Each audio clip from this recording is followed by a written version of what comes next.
Kate Blanchett is superb in Tar. Just say it right now.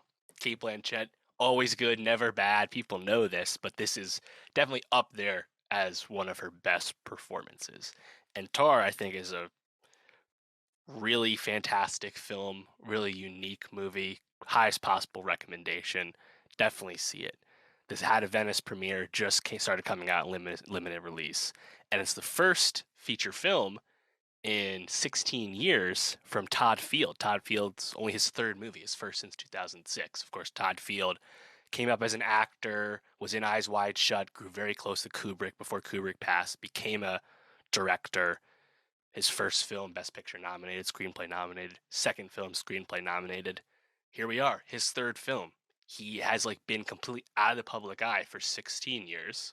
We knew he was doing stuff. At one point, he was developing a Daniel Craig Showtime series that apparently he completely wrote and they never made. Alas, he's finally back and actually talking to people again. And he came back to make Tar, and it's just so brilliant. And I think what's really cool about this movie is that right off the bat, I think it just throws you in a really smart way to learning who is this Lydia Tarr character played by Kate Blanchett. And you actually see Tarr sitting on stage talking to Adam Gopnik of The New Yorker, playing himself. And we learn that we're actually at a New Yorker festival event in New York City. And Adam Gopnik just kind of goes over the biography of Lydia Tarr, telling us how she's an EGOT and she's one of the few people to be a conductor for all the big five famous orchestras in the world. Lydia Tarr is one of the best composers in the world. And currently, where Tarr starts the film, Lydia is the conductor of the Berlin Philharmonic in Germany. And you just, I think, get really thrown in right away to what feels like a completely realized character and world. And it comes across as a biopic, but it's completely fictional. And it's awesome. And then you just you watch this movie and you get into what actually Todd Field's actually about with this movie and what the themes are.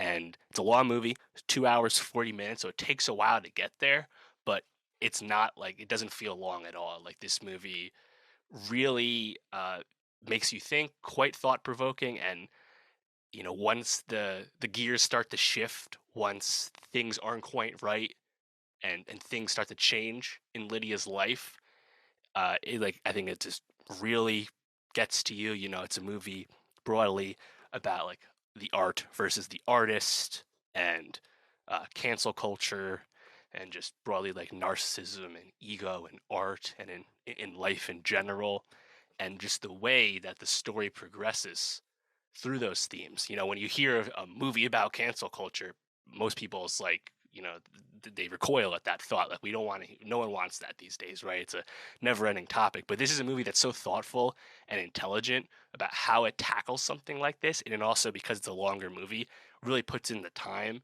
to establish these real-life themes and make them make sense with this character and with this narrative. I think everything really works. It's just really triumphant film, and yeah, like I said, thought provoking. You don't necessarily know how you feel about things by the end, because you're spending so much time with this Lydia Tarr character, and Kate Blanchett is just so commanding in the role as this very confident, capable, larger than life character in our story. And then just seeing these things that happen, changing how you feel about what you've seen, it's all done really well. In a supporting role, you have Naomi Merlant from Portrait of a Lady on Fire, the French actress. She's Lydia's assistant character. Smaller roles, you have Mark Strong, and of course the great Julian Glover as well, and then a bunch of other European actors as well.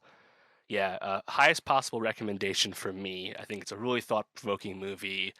It's not really a movie about music composition. It's not really about music. It's more about the uh, more higher minded, societal things. That being said, early on, it's established that Lydia is kind of like a protege of Bernstein. So if you're interested in that sort of thing, of course, watch Maestro next year with Bradley Cooper about Leonard Bernstein. But yeah, this is, I think, just a really triumphant really impressive, unique movie that you need to watch. I definitely can't wait to check it out. Wish I'd had time to get to it, but definitely one that I'm gonna prioritize whenever I can. Check it out. Dave doesn't usually say his highest possible recommendation, so that's a sign of a really good movie right there.